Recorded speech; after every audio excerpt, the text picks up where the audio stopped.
माटो जहाँको मुटुले छुँदैन त्यहाँ हरियो ममता हुँदैन कोरल छ चल्ला त्यति मात्र पोथी न्यानो भुवाले जति सक्छ छोपी। नमस्कार तपाईं सम्पूर्ण मेरा आदरणीय दर्शक महानुभावहरू, स्वागत गर्न चाहन्छु कार्यक्रम प्रमेय संवादको 25औं अङ्कमा यहाँहरूलाई। प्रमाण तथ्य र युक्तिले सिद्ध गरिने विषय नै प्रमेय हो। प्रमेय संवादको आजको यो श्रृङ्खलामा मेरो अतिथिको रूपमा ओंकार टेलिभिजन केन्द्रमा उपस्थित हुनुहुन्छ प्रखर छन्द कवि सुदेश सत्यालजी। विभिन्न शास्त्रीय छन्द, मौलिक छन्दहरूमा काव्य प्रणयन गर्ने र त्यो श्रुति माधुर्यका साथ वाचन गर्ने र छन्द विधाका एकजना कुशल सर्जक सुदेश सत्यालजी।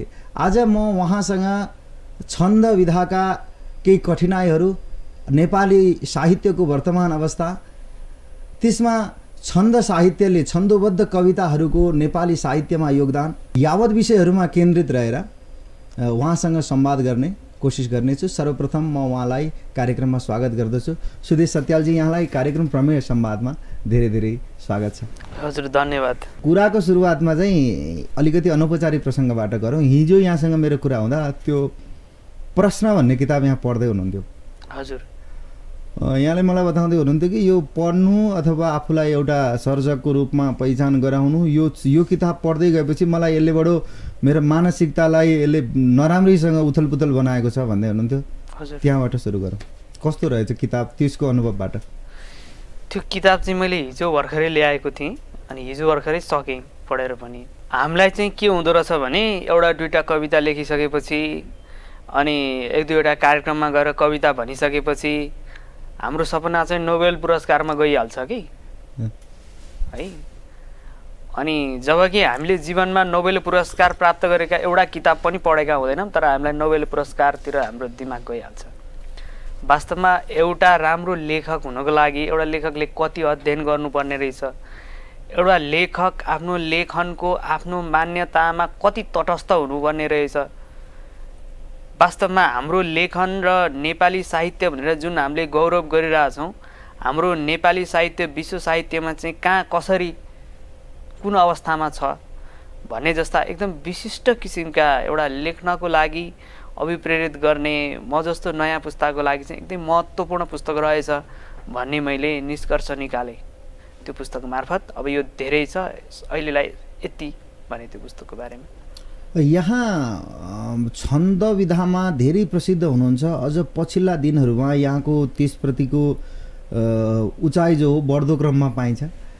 एउटा कुरा चाहिँ के भने छन्द लेखनका कठिनाइहरू, जस्तो कि एउटा सर्जकलाई काव्य प्रणयन गर्दै गर्दा लेख्दै गर्दाखेरि छन्दमा त त्यो ह्रस्व दीर्घ शब्द सङ्ख्या यावत कुराले अर्थ राख्छ, अनि आफूले सोचेको भाव त्यहाँ प्रस्तुत गर्न कतिको कठिनाइ हुन्छ। पहिलो कुरा यो सिर्जना गर्ने भन्ने कुरा यो सजिलो हो कि कठिन हो भन्ने आफैमा प्रश्न छ। यो सजिलो पनि हो कठिन पनि हो, यो सजिलो पनि होइन कठिन पनि होइन। चाहे त्यो कविता होस्, चाहे निबन्ध होस्, चाहे कथा होस्, चाहे उपन्यास होस्, होइन। छन्द कविताको सन्दर्भमा त्यसका केही एउटा संरचनात्मक रूपमा पनि त्यसका केही नियमहरू हुने भएको हुनाले त्यसमाथि केही कठिनताको आभास हुनु स्वाभाविकै होला। तर मलाई कस्तो लाग्छ भने हामीले छन्द कविता लेख्नु भनेको चाहिँ कस्तो हो त भन्दा, जसरी आमाले हामीलाई नेपाली सिकाउँदाखेरि म भात खान्छु भन्नुभयो भने आमाले चाहिँ म चाहिँ कर्ता हो, भात चाहिँ कर्म हो, खान्छु चाहिँ क्रिया हो भनेर सिकाउनु भएको होइन। व्याकरण के हो भन्ने कुरा थाहा नभइकन उहाँले भाषा सिकाउनु भएको हो। यसको सार के हो त मैले भन्न खोजेको कुरा भने छन्द कविता पनि त्यसको गण, सूत्र, मात्रा, यति, गति भन्दा पहिला त्यसको त्यो भित्री ती कुराहरू भन्दा पहिला हामीले त्यो नसिकिकन, यमा तारा जबान सलगा नसिकिकन, त्यो भित्रको गण सूत्र के हो नजानिकन हामी छन्दमा जब प्रवेश गर्छौँ नि, त्यसपछि हामी छन्दमा कविता लेख्छौँ। हामी पहिल्यै त्यसलाई सूत्रै डर लाग्दो। यामा तारा जबान सलगा भनेको छ, लघु भनेको छ, गुरु भनेको छ, आरोह भनेको छ, अवरोह भनेको छ, नेपाली व्याकरण सबै जान्नु पर्यो भनेको छ। मान्छे पहिला त्यतिकै चाहिँ अत्तासिन्छ के।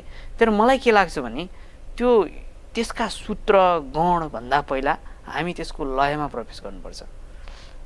त्यसको सूत्र के हो भन्दा पनि पहिला त्यसमा चाहिँ हामीले वाचन गर्ने, लयमा गाउने। हाम्रा चाहिँ कयौँ चाहिँ त्यो छन्द नजानिकनै हामी छन्दमा यो सूत्र अथवा यो गण हुन्छन्, यो मात्रा हुन्छ नजानिकन हामी छन्दमा वाचन गर्नु पऱ्यो क्या। छन्द भन्ने हामीलाई आवासै हुनु भएन। त्यसरी हामी जान सक्नुपर्छ, अनि बल्ल छन्दमा हामी प्रवेश गर्न सक्छौँ। नत्र भने त्यो छन्द चाहिँ त्यो सूत्रले हामीलाई अलमल ल्याउँछ। अब कविता त कहिले लेख्नु, त्यो त लयमा गुनगुनाउनु, लयबद्धताले नै त्यो यसको मापन गर्छ, त्यो लेखन त्यसको एउटा रेखाङ्कन गर्छ भन्ने कुरा। तर कस्तो देखिन्छ भने तपाईँको प्राय यहाँ गुरुकुल परिवेशबाट पढेर आउनुभयो, संस्कृत पृष्ठभूमिको छन्दको पकड चाहिँ त्यही जगतसँग धेरै जस्तो देखिन्छ। आम रूपमा हामीहरूले हेऱ्यौँ भने पनि संस्कृत इतर व्यक्तिहरूमा छन्दमा लेख्ने अभ्यास अलिकति कम तुलनात्मक रूपमा पाइन्छ। त्यसको कारण के, त्यो त्यहाँ गुरुकुलमा स्तोत्र साहित्यहरू इत्यादि सिकाइने भएर त्यो लयमा चाहिँ उसको पहिल्यै बच्चाको पकड बनेको भएर हुने हो अथवा के हो? एकदमै तपाईँको एकदम यो सान्दर्भिक प्रश्न छ। यो कुरा एकदम महत्त्वपूर्ण छ कि किनभने गुरुकुलमा चाहिँ छन्द भनेको चाहिँ गुरुकुलमा के हो भने मलाई लाग्छ गुरुकुलमा छन्द यसरी सिकिन्छ कि त्यसको सूत्र नसिकिकन छन्द सिकिन्छ के। उसलाई चाहिँ 25-30वटा छन्दमा ऊ मजाले आरोह अवरोह सहित मिलाएर वाचन गरिसकेको हुन्छ, तर उसलाई छन्द के हो भन्ने थाहै हुँदैन, छन्दको सूत्र थाहा हुँदैन, तर ऊ वाचन गर्न सक्ने भइसक्छ के। त्यो छन्दमा चाहिँ के हो, गुरुकुल परम्परामा चाहिँ यो छन्दको लागि चाहिँ स्वाभाविक संस्कृति छ, प्राकृतिक संस्कृति छ, जसको लागि चाहिँ हामीले जुन छन्दै सिक्नुपर्ने भनेर बडो भयङ्कर मेहनत जब हामी गुरुकुलभन्दा इतर चाहिँ जब हामी जान सक्छौँ त्यहाँ चाहिँ ठुलो मेहनत जस्तो देखिन्छ। तर गुरुकुल पढ्ने विद्यार्थीहरूले चाहिँ एकदम सजिलो सरल ढङ्गबाट सामान्य रूपमा हामीले अरू विषय सिके जस्तो हैन, नेपाली भाषा सिके जस्तो त्यसै गरी रूपमै सजिलै सिक्ने गर्छन्। त्यसैले चाहिँ गुरुकुलको यो संस्कृत परम्पराले गर्दाखेरि चाहिँ यसलाई छन्दको लागि चाहिँ सहज हुन्छ। यो कुरा पक्का सत्यता छ यसमा। मेरा आदरणीय दर्शक महानुभावहरू, कार्यक्रम प्रमेय संवादमा आज म प्रखर छन्द कवि सुदेश सत्यालजीसँग साहित्यकार र छन्दसँग केन्द्रित भएर विभिन्न विषयमा संवाद गर्दैछु। म संवादलाई अगाडि बढाउँछु। यति कुरा गरिसक्यो। अब परिभाषाले मात्रै त्यहाँ कसैलाई बादल उठ्यो हो भनेर बादल चिनाएको भरमा अथवा पानीको ज्ञान गराएको भरमा प्यास मर्दैन। यहाँ आइसकेपछि केही कविता सुन्न दर्शकहरू आतुर हुनुहुन्छ। मैले हिजो पनि हाम्रो पेजमा यहाँ आउँदै हुनुहुन्छ भनेर राखेका थिएँ। धेरैले त्यहाँ कविता सुन्ने इच्छा प्रकट गर्नुभएको छ दर्शकहरूले। एउटा कविता हुन्छ, म एउटा विज्ञान मर्दैछ कि भन्ने कविता सुनाउँछु। हुन्छ। जङ्गे पिल्लर सास फेर्न नसकी जाँदैछ उद्यानमा, ताना साह समृद्ध राष्ट्र बिचरा सुत्दैछ ओछ्यानमा, डाँफे एक निमोनियासँग लडी लौ छटपटाएछ कि यो ब्रह्माण्ड लुछेर सक्दछु भनी साम्राज्य आएछ कि, बारीको डिलमाथि एकछिनमै 9 लाख तारा झरे, बारीको डिलमाथि एकछिनमै 9 लाख तारा झरे, सल्लाहका रुख अस्पतालतिर पो भर्ना हुँदैछन् अरे, सल्लाहका रुख अस्पतालतिर पो भर्ना हुँदैछन् अरे, फक्रिन्छन् कसरी र वन्य लहरा आक्रान्तमा, कोठाभित्र हिमाल चोर जसरी लुक्दैछ एकान्तमा, लागि घातक रोग जङ्गलहरू रोए कराए कति, लागि घातक रोग जङ्गलहरू रोए कराए कति, खोक्दाखेरि बतासले सहरमा बाजा बजाए कति, ढोकाले मत जान्न बाहिर भन्यो के झ्याल खोल्छौ भन, पृथ्वी नै घरभित्र बस्दछ हो आगलो लगाइकन, एक कीटाणु यताउता भ्रमणमा को सकिस्टोलको माग्दैछन् भिख चर्च मन्दिरहरू नाथे सिटामोलको माग्दैछन् भिख चर्च मन्दिरहरू नाथे सिटामोलको उल्टो मार्ग हिँडेछ सृष्टि किन हो जन्मेन चल्ला कतै उल्टो मार्ग हिँडेछ सृष्टि किन हो जन्मेन चल्ला कतै त्यो धौलागिरी टाइफाइड भई मर्ने छ हल्ला कतै त्यो धौलागिरी टाइफाइड भई मर्ने छ हल्ला कतै कोही भेट्न नआउनु घर घरै रारा र फेवाहरू कोही भेट्न नआउनु घर घरै रारा र फेवाहरू आएको छ ज्वरो भनिकन सुते सेता परेवाहरू आएको छ ज्वरो भनिकन सुते सेता परेवाहरू आएको छ ज्वरो भनिकन सुते सेता परेवाहरू के नै बन्दुकले गर्यो भुवनमा जीवाणु गर्दैछ कि के नै बन्दुकले गर्यो भुवनमा जीवाणु गर्दैछ कि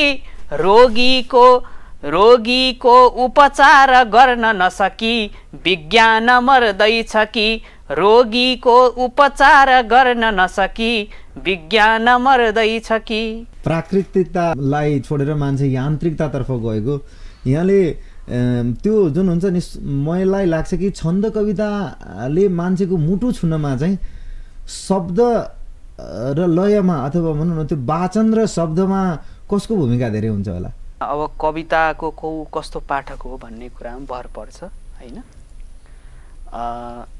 सामान्य पाठकमा भनेको चाहिँ छन्द कविता भनेपछि त्यसको बढी लयको प्रभाव देखिन्छ लय त त्यसको मुटु भइहाल्यो कविताको स्वाभाविक रूपमा त्यो गद्य भए नि पद्य भए पनि तर लय भन्दा पनि कविताको खास मर्म भनेको चाहिँ त्यसको कविता नै हो कविताको मर्म कविता शब्द नै हो सुधीजी जस्तो कि एउटा सानो विषयमा आम विषयमा कुरा गरौँ मैले केही निजी विद्यालयहरूमा यो भानुभक्त जयन्ती अथवा अन्य कुनै त्यस्ता साहित्यिक कार्यक्रमहरूमा विद्यार्थीहरूलाई प्रस्तुतिको लागि तयारी गराइँदै गर्दाखेरि त्यो शिक्षकहरूलाई नि त्यो छन्दको कविता वाचन गराउने अभ्यास गराउने तरिका थाहा नभएको त्यो रस्वलाई दीर्घ उच्चारण गरेको कहाँनेर रोक्नुपर्ने त्यही थाहा नभएको तर प्राय अब नेपालीमा बच्चैदेखि भनौँ छन्दका कविता केही एक दुईवटा प्रतिनिधि कविता भए पनि पाठ्यक्रममा राख्ने चलन छ यहाँहरू कार्यक्रममा जाँदा अथवा त्यस्ता विद्यालयहरूसँग सम्बन्धित भएर कार्यक्रममा जोडिँदाखेरि ती कुराहरूलाई कतिको उठाउनुहुन्छ त्यो शिक्षकले नै छन्दको बोध गरेको छैन त्यस्तो अनुभव गर्नुभएको छ कि छैन होइन यो चाहिँ कस्तो छ भन्दा अब पहिला चाहिँ के थियो भने अब त्यसलाई कसरी सिकाउने हैन लय कसरी सिकाउने त भन्ने एउटा चाहिँ समस्या थियो हैन किनभने अब त्यो वाचन कसरी गर्ने अब त्यो लय भन्ने कुरा त अब कविता त हुन्छ अब त्यो लय त सबैलाई चाहिँ थाहा नहुन सक्छ हैन गणसूत्र थाहा नभए नि तर अहिले पछिल्लो समयमा चाहिँ सजिलो के छ भने अनि हाम्रो चाहिँ यो युट्युब सामाजिक सञ्जालले गर्दाखेरि अब युट्युबमा गएर खोलिसकेपछि त्यहाँ सजिलैसँग चाहिँ छन्द कविताहरू चाहिँ लगभग हामीले जानेका चलेका सबै छन्दका कविताहरू चाहिँ युट्युबमा प्रस्तुत रूपमा भेटिन्छन् आजकल र मैले प्राय चाहिँ पाएको कुरा चाहिँ के हो भने मैले धेरै ठाउँमा जाँदाखेरि उहाँले त्यही भन्नुहुन्छ कुनै पनि छन्द कविता कसरी वाचन गर्ने भन्यो भने युट्युबमा जाने अनि त्यहाँ टक्क खोल्ने अनि विद्यार्थीलाई त्यहाँ सुनाउने शिक्षकको लागि पनि युट्युब लगायतको जानेर कविताको सिकाइ गरिएको छ यसरी गरिएको भनेर चाहिँ मैले भेटेका धेरै विद्यालयका शिक्षकहरूले छन्द कविता सिकाउने क्रममा हामीले यसरी गरेका छौँ भनेर चाहिँ मलाई अहिले चाहिँ धेरै शिक्षकहरूले भन्नुभएको छ यो कुरा अहिले चाहिँ अलिकति समन्वय जस्तो पाइन्छ मेरो बुझाइ छिपछिपै हुनसक्छ जस्तो कि एकताका छन्दोबद्ध कविता लेखन गर्ने कविहरू र मुक्त छन्दमा गद्यमा लेख्ने कविहरू बीच भनाभैरी नै हुने एउटाले अर्कालाई खासै नमान्ने व्यङ्ग्यात्मक टिप्पणी गर्ने यस्तो पाइन्थ्यो कसैले शब्दका कालीगढ भन्थे छन्देहरू भन्ने गद्दुहरू भन्ने गद्य कविताकालाई अहिले चाहिँ अलिकति समन्वय हुँदै गएको हो गद्यमा लेख्नेहरू र छन्दमा लेख्नेहरू अहिले त्यस प्रकारको तगड मगड अलिकति कम सुनिएको हो होइन अब यो कस्तो लाग्छ मलाई चाहिँ भने गद्यमा लेख्ने पद्यमा लेख्ने भनेर हामीले जुन एउटा किसिमको त्यो फरक दृष्टिकोण राख्छौँ नि, एउटा भेदको दृष्टिकोण राख्छौँ नि, मलाई लाग्छ त्यो जसले भेदको दृष्टिकोण राख्छ ऊ आफैमा त्यो मान्छे कविताको पाठक हुँ भनेर उसले भन्नु, त्यति आफूलाई पाठक दाबी गर्नु कति उचित हैन। त्यसकारण मलाई लाग्छ कि हामी गद्य कविता या पद्य कविता भन्दा पनि हामी कविताको पाठक हुने हो सबैभन्दा मुख्य कुरा। मैले यो धेरै ठाउँमा अन्धो अन्तर्वार्ता पनि भन्ने गरेको छु, यहाँ पनि फेरि भन्छु, कविता कुन माटोमा फुल्यो, कहाँ फुल्यो भन्दा पनि जुन माटोमा फुलेको भए पनि त्यो फुलेको माटोमा कविता फुल हो, त्यो फुलमा चाहिँ सुगन्ध कति छ, सुगन्ध कस्तो छ, त्यसले पाठकलाई कति प्रभाव पार्छ भन्ने कुरा महत्त्वपूर्ण कुरा हो। मलाई लाग्छ कविता बुझ्ने, कविताको अन्तर्यलाई बुझ्ने मान्छेले कहिल्यै पनि कवितामा भेद गर्दैन। हामी कविताको अन्तर्यमा नपुगेपछि छन्द कविता भन्यो भने त अब सामान्य पाठकलाई जे सुनाए पनि लयमा सुनाएपछि छन्द भइहाल्छ होइन। अब ठिक छ, पाठकले त्यसै गरी बुझ्न पाए, अब सबै पाठक कविताको भित्र कहाँ पस्न सक्छन् र, ठिक छ बुझ्नेले त्यसरी पनि बुझ्न पाउँछ, त्यो केही भन्नु छैन। तर मलाई लाग्छ कविताको अन्तर्यमा पुगेर जसले चाहिँ त्यसलाई मनन गर्छ उसले कहिल्यै पनि कवितामा भेद गर्छ जस्तो मलाई लाग्दैन। यहाँ आफू चाहिँ कहिले गद्यमा लेख्ने गर्नुहुन्छ कि गर्नुहुन्न, लेख्नु भएको छ कि छैन? गद्य कविता लेखेको त छैन, अब पढ्न चाहिँ पढ्छु गद्य प्रशस्त रूपमा। कृतिको रूपमा चाहिँ मैले अघि भूमिकामा उठान गर्न छुटाएँ, यहाँले कृतिको रूपमा चाहिँ छन्दोबद्ध कविताहरूको सङ्ग्रह इत्यादि केही निकाल्नु भएको छ? एउटा सङ्ग्रह 72 सालमा निस्केको थियो, त्यसपछि छैन। त्यसपछि फुटकर जति यहाँको आइरहेछन् त्यसरी। संवादको बिचमा फेरि एउटा कविता आज यहाँबाट मेरो जित त्यतिखेर हुनेछ, जति सक्दो मैले यहाँबाट धेरै सिर्जनाहरू मेरा दर्शकलाई सुनाउन सक्छु, कृपया। हुन्छ, म समयको भविष्य भन्ने कविता सुनाउँछु। यो चाहिँ मन्दाक्रान्त छ। पोल्दै खाने सिर अनि गिदी कालको हुन्छ दाउ, पोल्दै खाने सिर अनि गिदी कालको हुन्छ दाउ, को काट्दैछन् छप छप गरी घामका हात पाउ, के झिम्केलान् झिम झिम गरी जुन काती परेला, नौनी जस्तै तप तप गरी मृत्यु नै पग्लिएला, के होला खै प्रलय नहुने एउटा मात्र मन्त्र, गाँजा खाइकन बगरमा सुत्छ झैं अर्थतन्त्र, कौआ डाङ्ग्रे त्रिभुवन कहीं भेटिँदैनन् निशाना, चौबाटामा जहर पिउँदै मर्छ झैं वर्तमान, चौबाटामा जहर पिउँदै मर्छ झैं वर्तमान, आली जस्तै जीव पनि सबै ताछिएका हुनेछन्, छामी हेर्दा मुटु त रुखमा झुन्डिएका हुनेछन्, कान्छी औला टुकु टुकु हिँडे पुग्दछन् कन्दरामा, आँखा सारा तरुल जसरी गाडिनेछन् धरामा, आँखा सारा तरुल जसरी गाडिने छन् धरामा नाकाबन्दी गिरी गगनले गर्न पोतम्सिने छन् थोत्रो ताप केसरी भुवनका चेहरा कुच्चिने छन् आधी आफै अलमल भयो हो कहाँ जानु पर्ने आफ्नै मासु प्रतिपल लुछी गिद्धले खानु पर्ने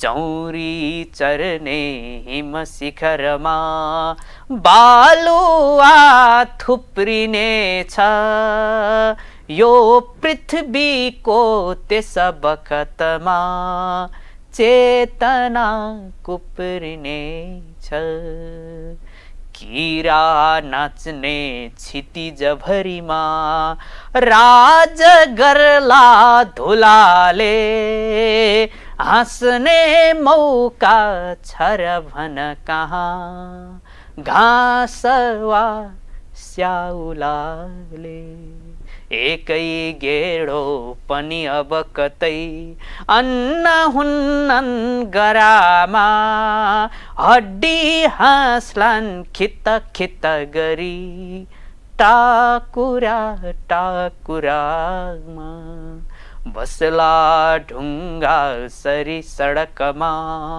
बगन बिर्सेर खोला भाग्दै भाग्दै समय दगुरी गर्भमा लुक्छ होला भाग्दै भाग्दै समय दगुरी गर्भमा लुक्छ होला।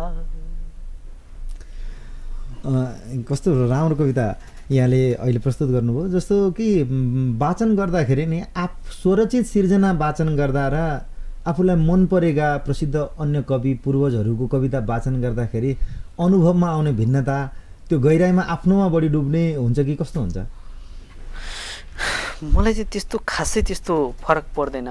संसारमा राम्रो कविता जसले लेखे पनि मलाई मनपर्छ है। कहिलेकाहीँ आफूलाई केही कुरा लेख्न मन लागेको हुन्छ, आफूले मन लागेको कुरा आफूले लेख्न सकिँदैन अनि त्यही कुरा अर्कोले लेखिदिन्छ कि बडो आनन्द आउँछ। मैले भन्न नसकेका भाव उसले व्यक्त गरौँ भन्नु जसले भन्दै पनि हुन्छ। संसारमा राम्रो सिर्जना जसले लेखे पनि मलाई उत्तिकै आनन्द आउँछ कि यो मेरो उसको भन्ने लाग्दैन।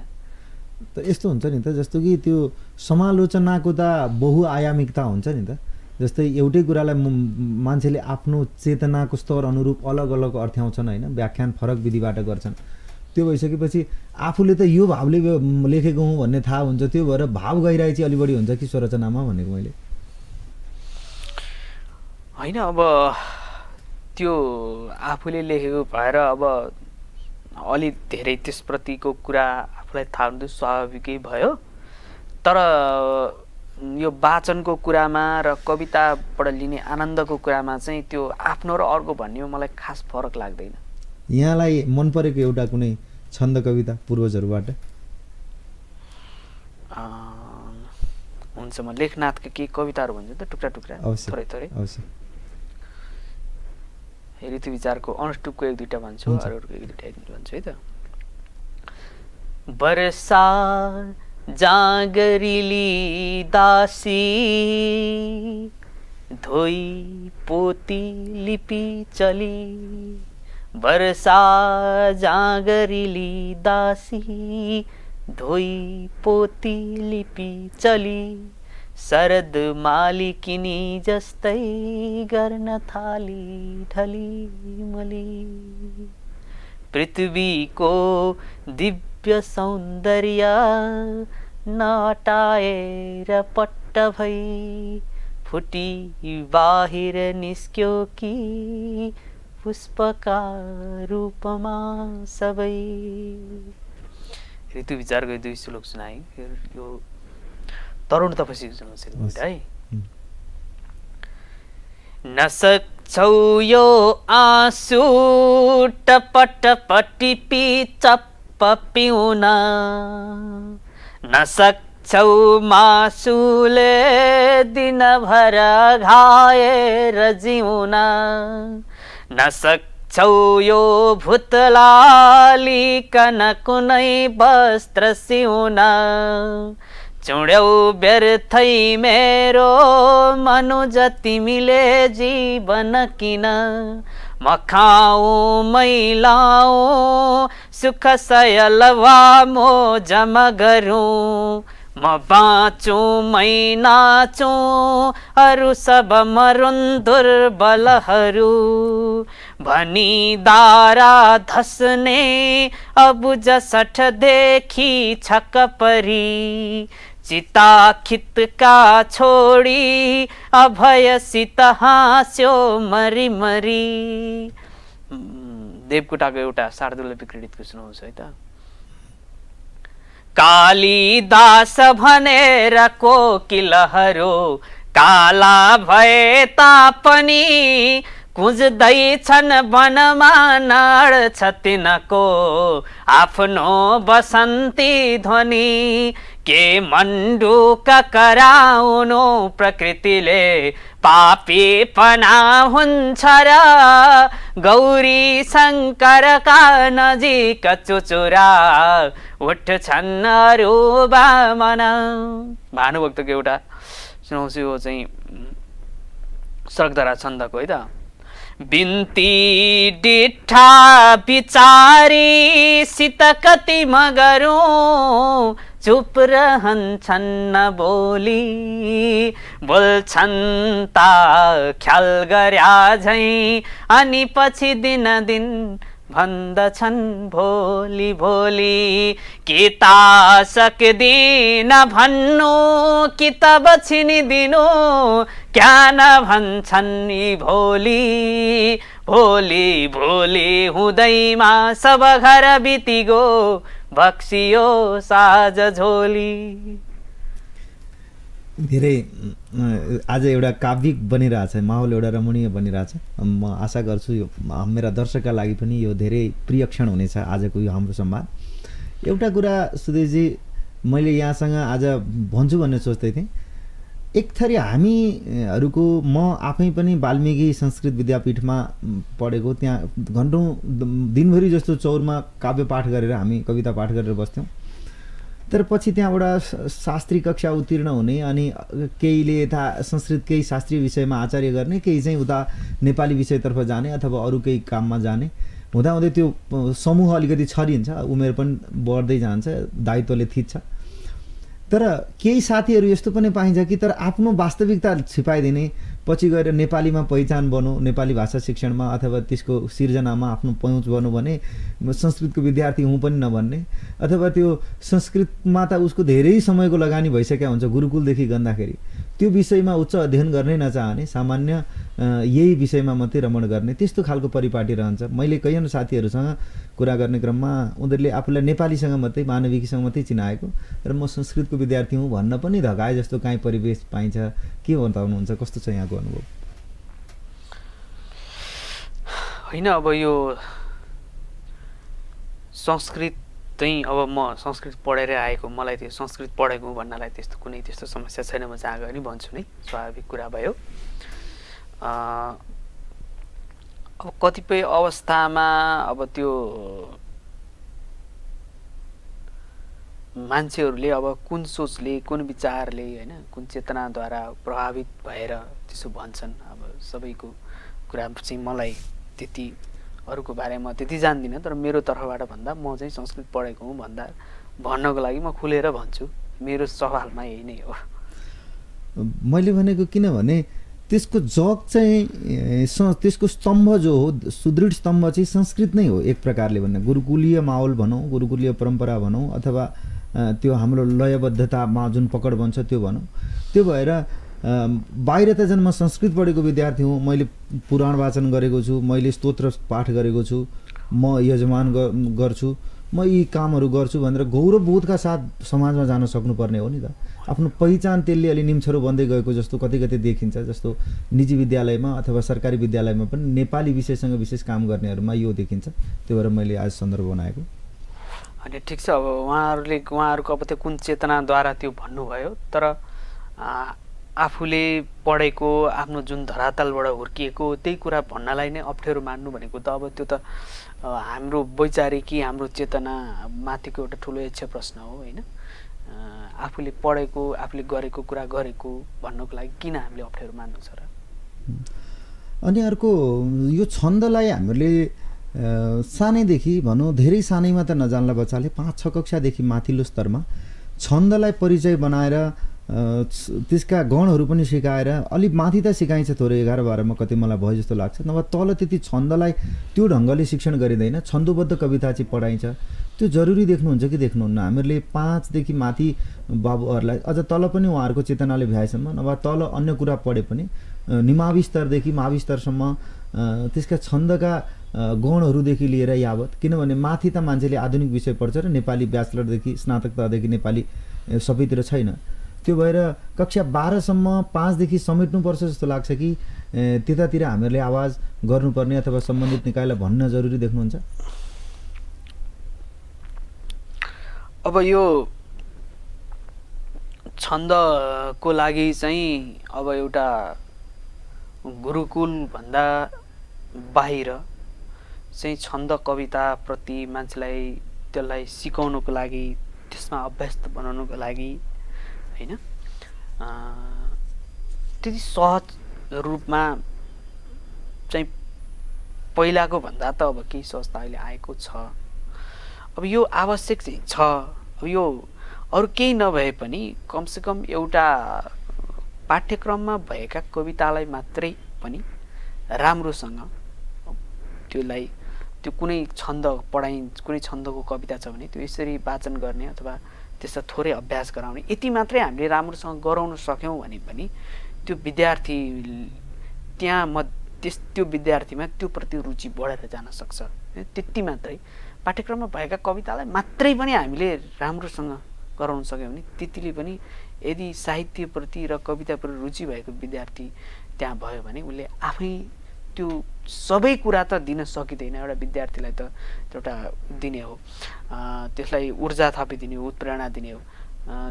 त्यो उत्प्रेरणाले पनि पछि ऊ आफैले पनि गर्न सक्छ, सिक्न सक्छ। त्यसो गर्न चाहिँ सम्भव छ। त्यसो गर्न सक्दा राम्रो हुन्छ भन्ने लाग्छ। एकजना विज्ञ मान्छेकै मैले एउटा टिप्पणी पढेको थिएँ क्या।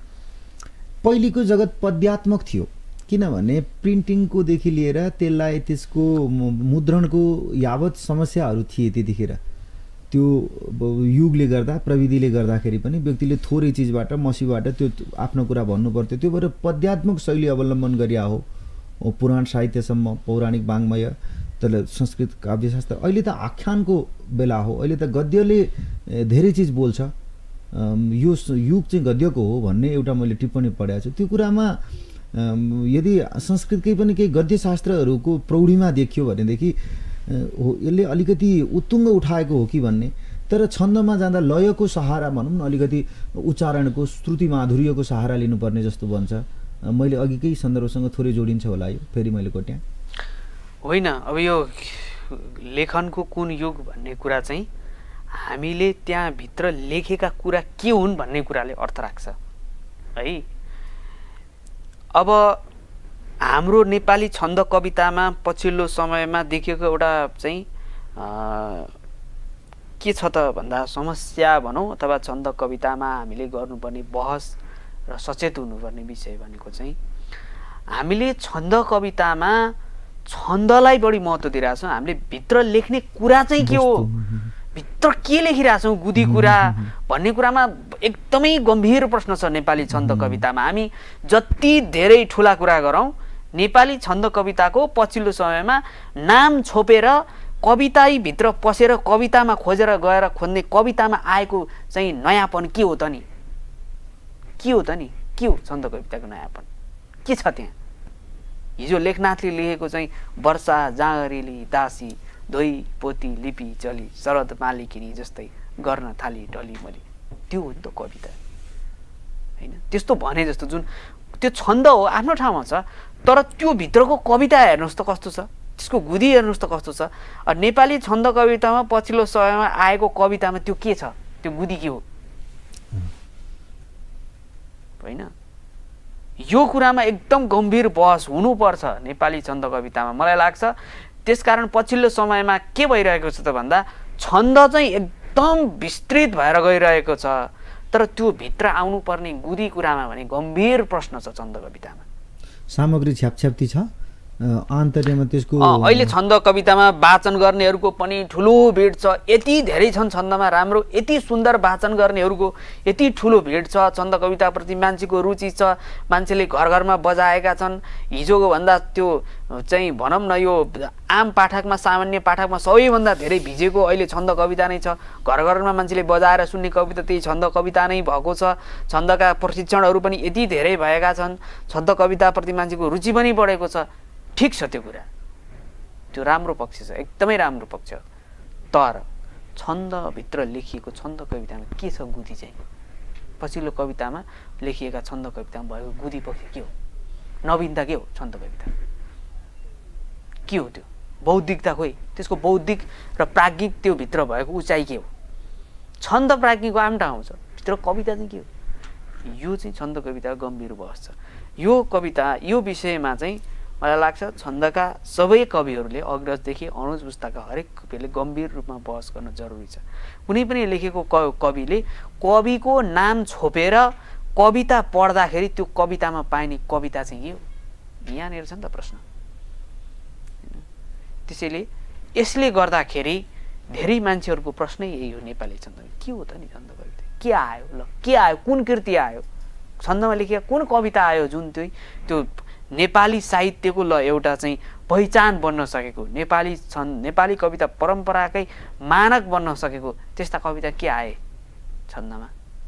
यो प्रश्न हो नि त। यसले गर्दाखेरि मान्छेले गद्य लेखन त यो आम रूपमा चाहिँ गएकै छ पछिल्लो समयमा, त्यो त हाबी भएकै छ। त्यस्ता कृतिहरू आएका छन्, विश्व साहित्यमा गइसकेका छन्। कयौँ चाहिँ उपन्यासहरू त अहिले विश्व साहित्यमा आउन थालिसके, तर छन्द कविता खोइ त? यो प्रश्न हो। यसले गर्दाखेरि यो अभिव्यक्ति आउनु स्वाभाविक हो। एउटा यस्तो पनि रहेछ क्या, जस्तो कि शास्त्रीय छन्दहरू संस्कृतका छन्दहरू त्यो अवलम्बन भएको, त्यसमा आधारित भएर रचना भएको अर्को साहित्य नेपाली साहित्य नै हो। हिन्दीमा पनि सम्भवतः हिन्दीको आफ्नै धारा छ, उनीहरूको लय अर्कै छ, एउटा त्यस्तो होला। नभए छन्दमा हिन्दीमा मैले खासै कविता कहाँसम्म मेरो अध्ययन कमी हुनसक्छ, केही होला। तर यो जुन रूपमा उत्तुङ्ग परिचय नेपाली साहित्यमा बनेको छ,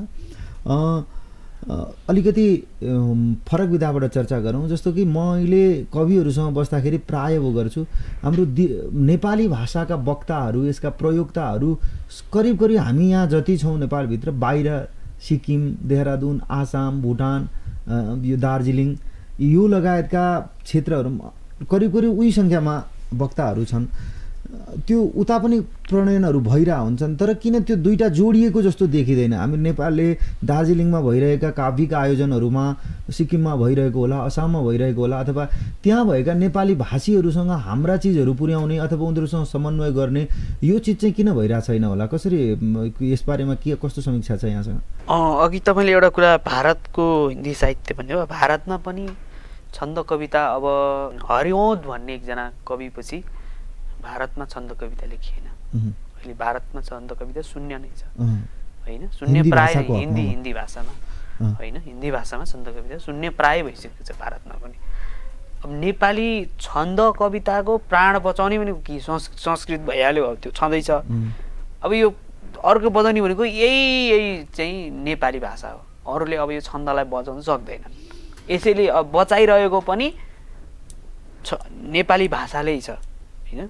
त्यसकारण यो छन्दको यो वार्णिक छन्दलाई जोगाएर, त्यसको अस्तित्व जोगाएर आज पनि छन्दलाई बचाइरहेका छन् नेपाली भाषीहरूले होइन। यो एकदमै धेरै महत्त्वपूर्ण कार्य छ, यसलाई हामीले एकदम प्रोत्साहन गर्नुपर्छ। यो आफ्नो ठाउँमा रह्यो। अब कुरा के रह्यो त भन्दा, अब अघि हजुरले भन्नुभएको कुरा चाहिँ अब यो अन्तर्देशीय रूपमा चाहिँ यसरी भाषा साहित्य लेख्नेहरू बिचको निकटतम यसरी चाहिँ प्राज्ञिक बहसहरू हुनु पर्यो, त्यसमा कार्यक्रमहरू हुनु पर्यो भन्ने कुरा चाहिँ अब यसमा चाहिँ हाम्रो अब व्यक्तिगत रूपमा एउटा व्यक्तिले गर्न सक्ने कुरा होइन यो है। संस्थागत रूपमा अब प्रज्ञा प्रतिष्ठान, त्रिभुवन विश्वविद्यालय लगायतका अथवा साहित्यिक अन्य संस्थाहरू, साहित्यसँग भाषा साहित्यसँग जोडिएका अथवा संस्कृति मन्त्रालय अन्तर्गतका अन्य संस्थाहरू हुन सक्छन्। उहाँहरू सबैसँगको साझेदारीमा चाहिँ यो काम गर्न सम्भव हुन्छ होला। यसको लागि चाहिँ अब हामी लेखकहरूले, एउटा लेख्ने सामान्य लेखक मान्छेले के गर्नुपर्ने त्यसमा त्यो हामीले पनि गर्नु पर्यो र विशेष गरी संस्थागत रूपमा पनि उहाँहरूले गर्नुभयो भने यो चाहिँ गर्नु आवश्यक छ। एक आपसमा त्यो हुनु चाहिँ एकदमै धेरै आवश्यक छ। होइन, मैले यो सन्दर्भ किन उठाएको भने प्राय त्यो संस्थागत रूपमा भनौँ अथवा व्यक्ति स्तरबाट पनि केही गायकहरूले अलिकति त्यो आफ्नो सिर्जना त्यहाँ पुर्याएको, त्यहाँ पनि त्यस्ता गायन विधाका केही कार्यक्रमहरू पुर्याएको देखिन्छ। तर काव्यिक रूपमा चाहिँ उताका पनि यता पाठ्यक्रममा हुनु अलग कुरा हो, तर त्यस प्रकारको संयुक्त आयोजन हुने जस्तो चाहिँ कम देखिन्छ। त्यो भएर त्यो हकमा मैले यो चर्चा गरेको। हामी शून्य प्राय नै चाहिँ छैन। हजुर, केही रूपमा भएका त छन्, नभएका होइन। यताको उता जाने, उताको यता आउने, यसरी बहस गर्ने, साहित्यिक कार्यक्रम भएको चाहिँ छ। शून्य प्राय नै अवस्था चाहिँ छैन। यसलाई अलि धेरै सघन रूपमा लैजाउँ भन्ने चाहिँ त्यो चाहिँ आवश्यक छ। एकजना छन्दको अत्यन्तै व्यक्तिलाई मन्त्रमुग्ध गर्न सक्ने खुबी बोकेका त्यस्तै एकजना कुशल वाचक सर्जकलाई ल्याएर अलि समालोचनात्मक जस्तो अरू विश्लेषणात्मक काममा मात्रै आज आकाश निलमले रूपमा ल्यायो भन्ने दर्शकमा पर्न सक्छ। एउटा कविता हामी कार्यक्रमको अन्तिममा छौँ। म गाह्रो छ मान्छे हुन भन्ने कविता अवश्य, कृपया। जान्ने अर्जुन हो भनिकन सधैँ गीता पढाएपछि सुब्बा बन्दछ एकलव्य कसरी औँला चढाएपछि द्रोणाचार्य पढाउँदैछ महँगो पैसाली ट्युसन सक्छौ मास्टर बन्न डस्टरहरू गाह्रो छ मान्छे हुन जन्मेदेखि सधैँ टुडाल जसरी पायो कसैले जुनी ती ठुला दरबार नै लुकिरहे छोटा लुगाको मुनि सत्य नछुट्टिने भइसक्यो हे खोपडी हो सुन मान्छे भइकन जन्मिए पनि यहाँ गाह्रो छ मान्छे हुन धब्बाको गहना भिरिकन सधैँ चम्के असत्यहरू थाके दानवै जलाइरहँदा ती दागबत्तीहरू गर्छन् कोशिश विश्व चर्चित कुनै आदर्शलाई छुन गान्धी रावण राम जे बन तिमी गाह्रो छ मान्छे हुन सोझाको दिन रात वर्णन गरे टेढाहरूले किन हामी बौद्धिक वर्ग हौँ भनिरहे भेडाहरूले किन तिम्रा वादहरू सबै मरिसके सिद्धान्त ठेली सुन भो पाण्डित्य नछाट पुस्तकहरू गाह्रो छ मान्छे हुन थोत्रा प्लास्टिकका अमूल्य रचना पर्छन् थलाका थला सिक्दैछन् कविबाट सज्जनहरू चोरेर लेख्ने कला अड्कन्थे जब दाल भात डुकुमा ती देवकोटा सुन यो भन्दा कवि बन्न हो कि सजिलो गाह्रो छ मान्छे हुन आफू जन्मिनुको रहस्य कहिल्यै पत्तो नपाएपछि केही तत्त्व खुले चिहान नजिकै रातै बिताएपछि सच्चा चालक खै खुदा कि भगवान विज्ञान यसु कुन देउता बन्न उपाय छन् सयथरी गाह्रो छ मान्छे हुन देउता बन्न उपाय छन् सयथरी गाह्रो छ मान्छे हुन। कस्तो राम्रो कविता अन्तिममा पनि यहाँले सुनाउनु भयो। यो सबै याद हुँदो रहेछ फेरि यहाँलाई लेखे जति सबै सर र जति आफ्ना रचनाहरू छन् सटसट जाँदो रहेछ, त्यो शब्द विस्मृति पनि नहुने रहेछ। हुन्छ अलिअलि कहिले काहीँ पहिला चाहिँ म लेखेको लगभग लेखेपछि लगभग कण्ठ भइहाल्थ्यो स्वाभाविक रूपमा लेख्दा लेख्दै। हजुर अनि त्यस्तो धेरै खासै ऊ हुन्थेन। अब आजको अहिले चाहिँ के भयो भने अब त्यसपछि पनि धेरै कविताहरू लेखेँ। अनि पुराना अलि समय भएपछि चाहिँ अलि पहिलाको कविता भइसकेपछि अलि विस्मृति हुँदो रहेछ होइन। नयाँ लेखिँदै गइन्छ नि त, नयाँ थपिँदै जान्छ। अनि त्यो पुराना कविताहरू चाहिँ अलिअलि कता विस्मृति भए जस्तो हुँदो रहेछ। आजकल चाहिँ मलाई त्यस्तो भइरहेछ कहिलेकाहीँ। यस्तै छ। आज हामीले एउटा छोटो बसाइ गऱ्यौँ, छन् यहाँका केही रचनाहरू हामीले सुन्यौँ, केही पूर्व साहित्यिक कविहरूको पनि रचना सुन्यौँ र केही हामी यहाँले पक्र्नु भएको विधासँग अन्तर्भूत भएर आउने केही विषयसँग हामीहरूले आज अनौपचारिक तवरमा केही संवाद गऱ्यौँ। यो स्नेह, सद्भाव र समयका लागि यहाँलाई ओमकार टेलिभिजन र कार्यक्रम प्रमेय संवादको तर्फबाट धेरै धेरै धन्यवाद। हजुरलाई पनि धन्यवाद यो अवसरको लागि। तपाईँ सम्पूर्ण आदरणीय दर्शक महानुभावहरू, आज प्रखर छन्द कवि सुदेश सत्यालजीसँग हामीले छन्दोबद्ध कविता लेखाइका कठिनाइहरूसँग जोडिएर अथवा अन्य संस्कृत पृष्ठभूमिबाट आएको व्यक्तिको छन्दमा कौशल्य बन्ने लगायतका सन्दर्भलाई यो छोटो बसाइमा हाम्रो संवादको विषय बनायौँ। यहाँहरू सबैजनाको भलाइ होस्। म कार्यक्रमको आजको यो श्रृङ्खलाबाट म प्रस्तुता आकाश निलम बिदा लिन चाहन्छु।